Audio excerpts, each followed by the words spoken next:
പൂച്ച മാന്തിയപ്പോ ശിവമോനെ പൂച്ച മാന്തിയപ്പോ ശിവമോൻ എന്താ ആദ്യം ചെയ്തേ? ആദ്യം സോപ്പിട്ട് കിളുക, എന്നിട്ട് നമ്മൾ പിന്നെന്താ ചെയ്തേ? എന്നിട്ട് നമ്മള് സോപ്പിട്ട് കിളകിയിട്ട് ഇൻഡക്ഷൻ ചെയ്യാ എന്നിട്ട് കുറെ വശം ഒന്ന് ക്ലീൻ ചെയ്യാൻ മതി. പൂച്ച മാന്തുകയോ അതുപോലെ തന്നെ നായ മാന്തുകയോ കടിക്കുകയോ ചെയ്തു കഴിഞ്ഞാൽ ഏറ്റവും ഫസ്റ്റ് ആയിട്ട് ചെയ്യേണ്ടത് ആ കടിച്ച ഭാഗം നല്ല വൃത്തിയായി 10 മിനിറ്റോളം വാഷ് ചെയ്യുക എന്നുള്ളതാണ്. കാരണം ഇവരുടെ സലൈവയിൽ നിന്നുള്ള റാബിസ് വൈറസ് ആണ് നമ്മുടെ ശരീരത്തിൽ നിന്നും പിന്നെ ഞരമ്പുകളിലൂടെ തലച്ചോറിലോട്ട് കയറുകയും പിന്നീട് അപകടങ്ങൾ ഉണ്ടാകുന്നതും. സോപ്പിട്ട് നന്നായി വാഷ് ചെയ്തതിന് ശേഷം തൊട്ടടുത്തുള്ള പ്രൈമറി ഹെൽത്ത് സെൻ്ററിലേക്ക് പോവുകയാണ് വേണ്ടത്. മുറിവുകൾ 3 കാറ്റഗറി ആയിട്ടാണ് തരംതിരിച്ചിരിക്കുന്നത്. ഇതിൽ ഫസ്റ്റ് കാറ്റഗറി എന്ന് പറയുന്നത് ഇവർ നക്കുകയും മാത്രം, അവരുടെ സലൈവ മാത്രം നമ്മുടെ ബോഡിയിലായിട്ടുണ്ട്, പക്ഷെ അവിടെ മുറിവുകളൊന്നുമില്ല.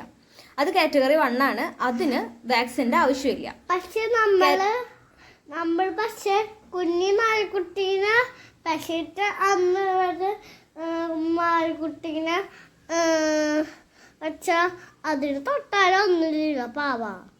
ഒരു കോറൽ ഉണ്ടായിട്ടുണ്ട്, ചെറിയൊരു മുറിവാണ്, രക്തം അധികം വന്നിട്ടില്ലെങ്കിൽ അത് കാറ്റഗറി 2 ആയി കണക്കാക്കുകയും ഇഞ്ചക്ഷൻ നിർബന്ധമായും ചെയ്തിരിക്കണം.